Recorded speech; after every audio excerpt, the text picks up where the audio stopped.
Last of Us Part 2 features a lot of changes, some good and some not so good, but in the spirit of positivity and avoiding any major spoilers, here are 10 of my favorite additions to the Fungus Zombie classic. No big important or story-related spoilers. First, at 10th place, something I really appreciated, stealth takedowns. In The Last of Us Part 1, Joel would strangle an enemy to death in mere seconds, and Ellie would jump on their backs screaming before stabbing them multiple times in the neck and or body, which, while brutal and kind of appropriate given her size, is not very sneaky. In Part 2, Ellie stabs an enemy directly in their fucking throat hole while covering their mouth and slowly lowering them to the ground before slashing outward away from herself. It might seem a little bit repetitive sometimes, but it just feels practiced to me, like a motion she's done a billion times. Speaking of something we're going to be doing a lot now, at number 9, window breaking. One of the many carryovers from the Left Behind DLC, throwing a brick, shooting, or melee attacking can now break windows. But not just in abandoned cars, we get to throw bricks at storefronts, large traversable buildings, and all other manner of locked or otherwise inaccessible areas. It's used as a new mechanic, and there were multiple times I searched around for an exit longer than I should have because my brain was still stuck in Part 1 ladder puzzle mode. And, like a fool, I didn't consider hammering the nearest transparent pane of glass. But I'm not complaining, I think it's wonderful, there's something oddly satisfying about it.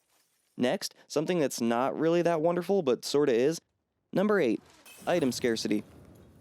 In the first game, at least on normal mode and as long as you're looking, you'll find more scissors and tape than you could fit in a video game inventory bottomless backpack. In Part 2 on normal, I've been finding it much more difficult to find crafting tools, ammunition, and the all-important bricks and bottles, which makes more sense. It was weird that every dilapidated, nature-reclaimed level was filled with perfectly intact glass bottles and as of yet unscavenged munitions.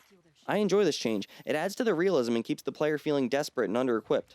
As we should. Speaking of my feeling unprepared, number 7, the enemies.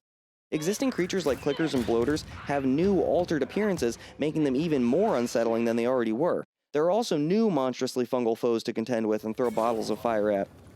The cordyceps critters aren't your only problem. Human enemies are now more formidable than ever, and often large groups have a few dogs with them to sniff out your ambush before you ever even get to enact it.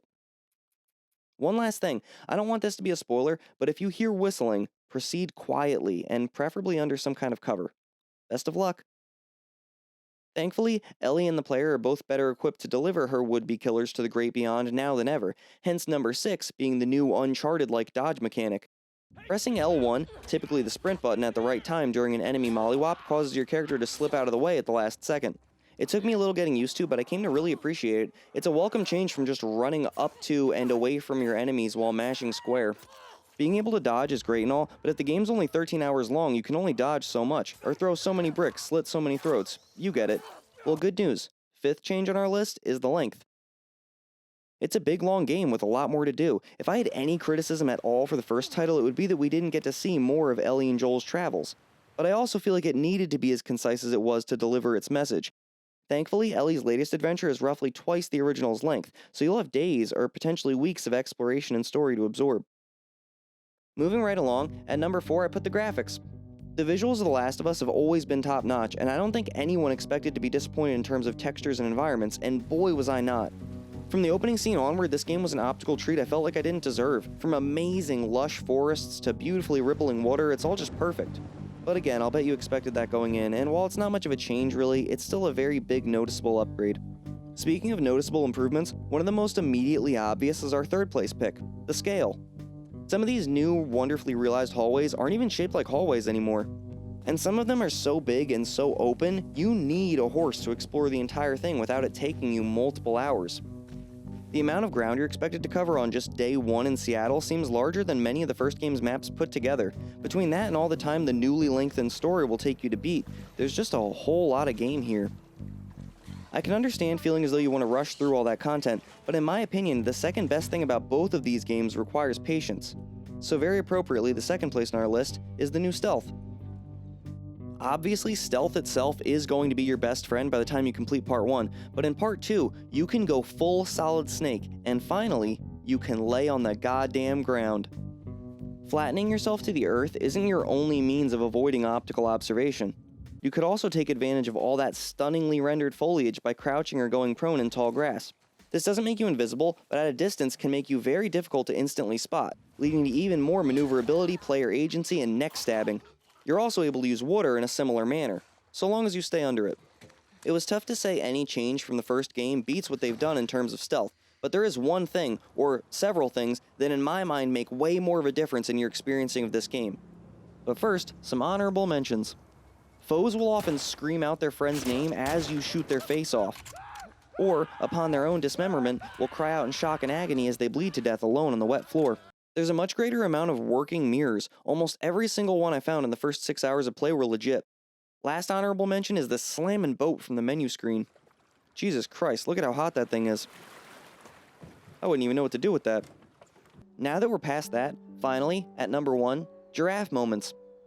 No, not with actual giraffes, but then I'm only a little over halfway through the game, so maybe. What I mean by this is, in the first game there are a lot of great choices made to optimize the pacing. The most effective and probably most famous of those quiet moments is when Joel and Ellie find a giraffe eating leaves off the side of a building. Those quiet moments are absolutely everywhere in Part 2. I don't want to talk about any of them in too specific a manner, because even though my favorite one is optional and not a part of the story, I'd still consider it quite the spoiler. I'll just say it involves a guitar, and if you've seen it, you'll know what I'm referencing. If you haven't seen it, please go play the game. It's full of beautiful, quiet moments that make its more intense sequences even more nail-biting and adrenaline-rushing. So far, as a huge fan of The Last of Us, I highly recommend playing Part 2 and seeing all these changes for yourself. Do I think you'll like it? It's kind of fucking weird. I have no idea. I can only say that as of now, a little over halfway through, I love it so far. I only actually hated one really big thing that I can't talk about in this video, and don't want to. That was it. We did it. Thank you so much if you watched this entire thing. To hear more about my love and intense hate for all things regarding The Last of Us Part 2, please come back next week for my full spoiler review. And again, thanks.